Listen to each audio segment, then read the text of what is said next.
CBI का दावा है कि पूर्व मंत्री बंगाल नौकरी घोटाले के एकमात्र योजनाकार थे, जिससे विवाद शुरू हो गया। बीजेपी ने आरोप लगाया है कि टीएमसी के शीर्ष नेतृत्व की सहमति के बिना चटर्जी के लिए इतना बड़ा घोटाला करना असंभव था। शनिवार को कोलकाता की एक अदालत के समक्ष केंद्रीय जांच ब्यूरो सीबीआई के बयान से कि बंगाल के पूर्व शिक्षा मंत्री पार्थ चटर्जी स्कूलों में नौकरी के लिए रिश्वत घोटाले के एकमात्र योजनाकार थे, जिससे पश्चिम बंगाल में राजनीतिक विवाद पैदा हो गया है। सीबीआई के दावों पर प्रतिक्रिया व्यक्त करते हुए भारतीय जनता पार्टी भाजपा ने आरोप लगाया है कि चटर्जी के लिए तृणमूल कांग्रेस टीएमसी के शीर्ष नेतृत्व की सहमति के बिना इतना बड़ा घोटाला करना असंभव था, जबकि टीएमसी ने कहा कि एजेंसी ऐसा करने में सक्षम नहीं है। अब तक कुछ भी साबित करो। प्रवर्तन निदेशालय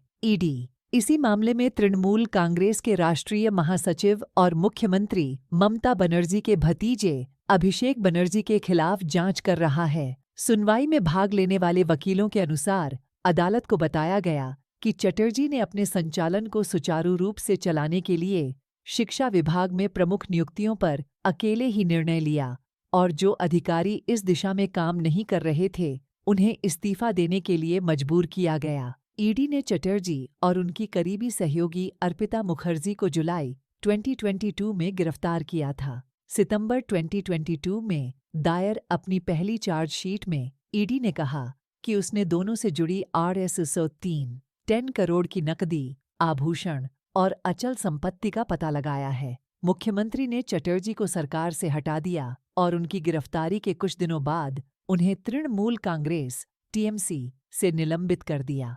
तब से चटर्जी और मुखर्जी को जमानत नहीं मिली है। कोलकाता की अलीपुर अदालत में चटर्जी की जमानत याचिका का विरोध करते हुए सीबीआई के वकीलों ने शनिवार को दावा किया कि उन्होंने पूरे ऑपरेशन को पर्दे के पीछे से चलाया। संघीय एजेंसी के वकीलों ने संदिग्ध मास्टरमाइंड के रूप में किसी अन्य राजनीतिक नेता का नाम नहीं लिया। हालांकि 2022 से कई टीएमसी नेताओं को सीबीआई और ईडी ने गिरफ्तार किया है, जबकि अभिषेक बनर्जी, उनकी पत्नी और उनके माता-पिता सहित कई अन्य लोग जांच के दायरे में हैं। लोकसभा चुनाव से पहले मुख्यमंत्री के परिवार के लोगों की संदिग्ध संलिप्तता बंगाल में एक प्रमुख राजनीतिक मुद्दा है। सीबीआई के दावों पर प्रतिक्रिया देते हुए भारतीय जनता पार्टी भाजपा ने आरोप लगाया है कि चटर्जी के लिए टीएमसी के शीर्ष नेतृत्व की सहमति के बिना इतना बड़ा घोटाला करना असंभव था।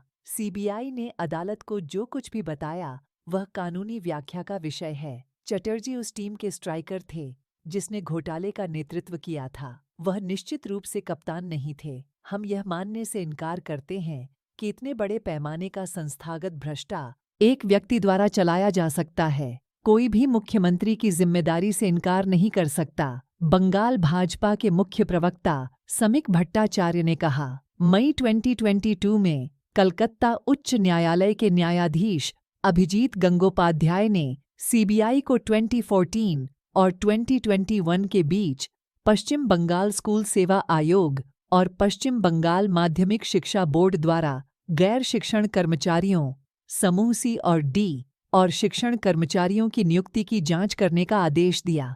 चयन परीक्षा में असफल होने के बाद नौकरी पाने के लिए नियुक्त लोगों ने कथित तौर पर RS 15 लाख की रिश्वत दी। ईडी ने समानांतर जांच शुरू की। पिछले महीने सीबीआई ने घोटाले से संबंधित 4 अलग-अलग मामलों में अलीपुर अदालत में पूरक आरोप पत्र दायर किए, जिसमें चटर्जी को सभी 4 दस्तावेजों में मुख्य संदिग्ध के रूप में नामित किया गया था। सीबीआई ने अभी तक तलाशी अभियान के दौरान जब्त किए गए डिजिटल उपकरणों से बरामद सामग्री का विवरण प्रस्तुत नहीं किया है। एजेंसी मुकदमे की प्रक्रिया में देरी करने की कोशिश कर रही है, चटर्जी के वकीलों में से एक बिप्लब गोस्वामी ने कहा।